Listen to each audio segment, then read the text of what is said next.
Hello ನಮಸ್ಕಾರ ರೀ. Welcome to my YouTube channel. 3:30ಗೆ ಎದ್ದೆ, ಪಟ ಎದ್ದು ನಮ್ಮ ರಾಣಿ ಮಲ್ಕೊಂಡಿದ್ಲ ನೋಡ್ರಿ. ಎಷ್ಟು ಇನ್ನೂ ಕತ್ಲಾಗೈತಿ. ಹೊರಗಿನ ಕಸ ಅದು ಹೊಡೆದು ಕ್ಲೀನ್ ಅದು ಮಾಡ್ಕೊಂಡು ರಂಗೋಲಿ ಹಾಕಿದೆ ನೋಡ್ರಿ. ನಮ್ಮ ರಥ ರೆಡಿ ಆಗೈತಿ ಹೋಗೋಕೆ. ಯಾಕಪ್ಪ ಇದು ವಿಡಿಯೋ ಅಂತಂದ್ರೆ 1 ಮಂತಿಂದ ನಮ್ಮೂರು ಗ್ರಾಮದೇವಿ ಧಾಮ ಒಂದು ಜಾತ್ರೆ ನಡೆಯತೈತ್ರಿ. ಹಾಗಾಗಿ ನಿನ್ನೆ ಒಂದಿನ ಊರು ಬಿಡೋದು ಬಂದಿತ್ತು. ಸೂರ್ಯೋದಯ ಮುಂಚೆನೇ ಹೋಗಬೇಕಿತ್ತು, ಸೂರ್ಯಾಸ್ತ ಆದಮೇಲೆ ಬರಬೇಕಿತ್ತು. ಹಾಗಾಗಿ ಅದಕ್ಕೆ ನಾವು ನಮ್ಮ ಹೊಲಕ್ಕೆ ಹೋದ್ರೆ ಆಯ್ತಂತ ಪ್ಲ್ಯಾನ್ ಮಾಡ್ಕೊಂಡು ಎಲ್ಲ ರೆಡಿ ಆಗಕತ್ತಿದ್ವಿ ನೋಡ್ರಿ. ಪಟ ಕಸ ಅದು ಹೊಡ್ಕೊಂಡೆ, ಕಲ್ಲದು ಒರೆಸ್ಕೊಳತ್ತೀನಿ ನೋಡ್ರಿ. ಹಾಲೆಲ್ಲ ಒರೆಸ್ಕೊಂಡು ಕ್ಲೀನ್ ಅದು ಮಾಡಿಕೊಂಡು 1 ಗ್ಲಾಸ್ ಬಿಸಿನೀರು ಕುಡಿದೆ. ಬಿಸಿನೀರು ಕುಡಿದು ಕಿಚನ್ ಎಲ್ಲ ಕ್ಲೀನ್ ಮಾಡಿಕೊಂಡೆ. ಹಾಲದು ಕಾಯಿಸಿ ಮತ್ತು ಇವರಿಗೆ ಟೀ ಬೇಕಾಗಿತ್ತಲ್ಲ, ಟೀ ಅದು ಕಾಯಿಸ್ಕೊಂಡು ಫ್ರೆಶ್ ಅಪ್ ಅದು ಆಗಿ ಬೇಗ ಪೂಜೆ ಮಾಡಿಕೊಂಡೆ ನೋಡ್ರಿ. ಇದು ಪದ್ಧತಿ ಐತಿ. ಚರ್ಗಿ ತುಂಬಿ ಇಟ್ಟು ಹೋಗ್ಬೇಕಂತ.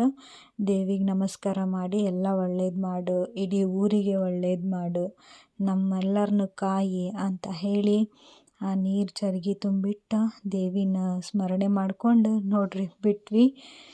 ಇಡೀ ಊರಿನ ಮಂದಿನ ಹೊಂಟಾರ ನೋಡ್ರಿ ಎಲ್ಲರೂ. ಎಷ್ಟು ಲೈಟ್ಸ್ ಕಾಣಂತವಲ್ಲ ಅವೆಲ್ಲ ವೆಹಿಕಲ್ಸ್. ಎಲ್ಲರೂ ಬಿಟ್ಟು ಅವ್ರವ್ರ ಹೊಲಕ್ಕೆ ನಮ್ಮ ಹಂಗೆ ಹೊಂಟಾರಿ ನೋಡ್ರಿ. ನಮ್ಮ ರಾಣಿ ಎಷ್ಟು ಗದ್ದಲ ಮಾಡಕತ್ತಾಳ ಇಳಿಬೇಕಂಥೇಳಿ ನೋಡ್ರಿ. ಎಷ್ಟು ಬೆಳಗ್ಗಾಯ್ತು ಬಂದ್ವಿ ನಮ್ಮ ಹೊಲಕ್ಕೆ. ಎಲ್ಲನೂ ಟ್ಯಾಕ್ಟರ್ ಅದು ನಿಲ್ಲಿಸಿ ಎಲ್ಲ ರೆಡಿ ಮಾಡತ್ತಿದ್ರು. ನಾವು ಅಡುಗೆ ಮಾಡ್ಕೊಳ್ಳೋರಿದ್ವಿ ಅಲ್ಲ, ಅದಕ್ಕೆ ತಾಡ್ಪಲ್ಲೆಲ್ಲ ಹಾಕಿ ರೆಡಿ ಮಾಡತ್ತಿದ್ರು ನೋಡ್ರಿ. ರೆಡಿ ಆಯ್ತು. ನಾವೆಲ್ಲರೂ ಕೂತ್ಕೊಂಡ್ವಿ. ಮಮ್ಮಿ ಮತ್ತು ಆಂಟಿ ಚಹಾ ಮಾಡಕ್ಕೆ ರೆಡಿ ಮಾಡತ್ತಿದ್ರು. ಹಂಗೆ ಚಹಾ ಮಾಡಿದ್ರು. ಏನು ಮಸ್ತಾಗಿತ್ತಂದ್ರೆ ಚಹಾ ಕುಡಿ ಬರ್ರಿ ಎಲ್ಲರೂ. ಹಂಗೆ ನಮ್ಮ ಅಣ್ಣನೂ ಬಂದ, ಅವನಿಗೆ ಕಾಡಿಸ್ಕೊಂಡು ಕುಂತ್ವಿ. ಹೆಂಗೂ ಸನ್ರೈಸ್ ಆಗಿತ್ತಲ್ಲ ನಮ್ಮ ಮನೆಯವರು. ನಾವು ಒಂದೆರಡು ಫೋಟೋ ತಕ್ಕೊಂಡು ಒಂದೆರಡು ವೀಡಿಯೋ ಮಾಡ್ಕೊಂಡ್ವಿ. ಹಂಗೆ ಇಲ್ಲಿ ಮಮ್ಮಿ ಎಲ್ಲ ತರಕಾರಿ ಹೆಚ್ಚಿಕೊಟ್ಲು. ಆಂಟಿ ಉಪ್ಪಿಟ್ಟು ರೆಡಿ ಮಾಡತ್ತಿದ್ರು. ಉಪ್ಪಿಟ್ಟದು ರೆಡಿ ಆದಮೇಲೆ ತಿಂದ್ರಾಯ್ತು ಅಂಥೇಳಿ ನಾವು ಕೂತ್ಕೊಂಡಿದ್ವಿ ನೋಡ್ರಿ. ಇವತ್ತಿನ ದಿನ ಹಿಂಗಿತ್ತು ನಮ್ಮದು.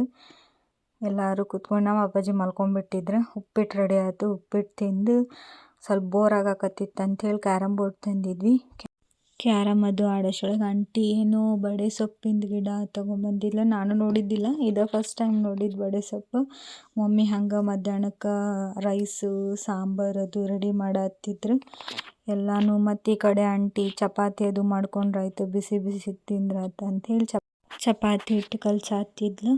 ನಾನು ಹಂಗೆ ಸೈಡಿಗೆ ಟೀ ಕುಡಿಯತ್ತಿದ್ದೆ ನೋಡ್ರಿ. ಇದು ನಮ್ಮ ಊರೊಳಗೆ ಯಾರೊಬ್ಬರು ಜನ ಇಲ್ಲ. ಇಡೀ ನಮ್ಮ ಊರಿಂದ ಇದು. ಕೆಲವೊಬ್ಬರು ಇವಾಗ ಹೋಗತ್ತಾರ. ಬೇರೆ ಊರಿನವ್ರು ವಿಡಿಯೋ ಮಾಡಿ ಇದನ್ನು ಸ್ಟೇಟಸ್ ಇಟ್ಟಿದ್ರು. ನಾ ಹಂಗೆ ಇರಲಿ ನಿಮ್ಗೆ ಕ್ಲಿಪ್ ಹೆಂಗೆ ಕಾಣಿಸ್ತೈತಿ ನಮ್ಮ ಊರು ಅಂಥೇಳಿ ಹಾಕೇ ನೋಡ್ರಿ. ನೋಡ್ಕೊರಿ. ನಾನು ಹಂಗೆ ಸೈಡಿಗೆ ಕಲ್ಲಂಗಡಿ ಅಂತ ತಿಂದೆ ನೋಡ್ರಿ. ನಮ್ಮ ರಾಣಿಗೆ ಅಷ್ಟು ಮಸ್ತ್ ಮಕ್ಕೊಂಡಾಳ. ಮನ್ಯಾಗ ಒಂದಿನ ಮಕ್ಕೊಳ್ಳಲ್ಲ. ಹಂಗೆ ಮಮ್ಮಿ ಇಲ್ಲೇ ಬಜ್ಜಿ ಬಿಡಕತ್ತಿದ್ರು ನೋಡ್ರಿ. ಇದು ತುಪ್ಪರಿಕಾಯಿ ಬಜ್ಜಿ ಅಂತ ನೋಡ್ರಿ. ಬರ್ರಿ ತಿನ್ನೋಣ. ನಮ್ಮ ರಾಣಿ ಎದ್ದು ನೋಡ್ರಿ ಆಟಾಡಕ್ಕೆ ಹೋದ್ಲು. ಈ ಕಡೆ ಆಗಲೇ ಆಂಟಿ ರೆಡಿ ಮಾಡತ್ತಿದ್ರು ಚಪಾತಿ, ಮಮ್ಮಿ ಬೇಯಿಸ್ಕೊಡತ್ತಿದ್ರು ನೋಡ್ರಿ. ಎಷ್ಟು ಬೇಗ ಟೈಮ್ ಹೋಗಕತ್ತಿತ್ತು. ಹೊಲದೊಳಗಿದ್ರಂದ್ರೆ ಒಂದು ತುತ್ತು ಜಾಸ್ತಿ ಊಟ ಹೋಗುತ್ತೆ. ಹಾಗಾಗಿ 1:30 ಅಂದ್ರೆ ಆಗಲೇ ಅಡುಗೆ ರೆಡಿ ಆಗಕತ್ತಿತ್ತು ನೋಡ್ರಿ. ಮತ್ತು ಅಡುಗೆದು ಮಾಡಿದ್ರು ಮಮ್ಮಿ. ಆಂಟಿ ಚಪಾತಿ ಮಾಡಿಕೊಟ್ರು, ಮಮ್ಮಿ ಬೇಯಿಸಿದ್ರು ಚಪಾತಿ. ಮತ್ತು ಅದು ಭರ್ತಾ ಮಾಡಿದ್ರಿ, ಸುಟ್ಟು ಬದ್ನಿಕಾಯಿದು ಭರ್ತಾ ಮತ್ತು ಚಪಾತಿ. ರೈಸ್ ಸಾಂಬಾರು ತಿಂದು ಸ್ವಲ್ಪ ರೆಸ್ಟ್ ಮಾಡಿದ್ವಿ.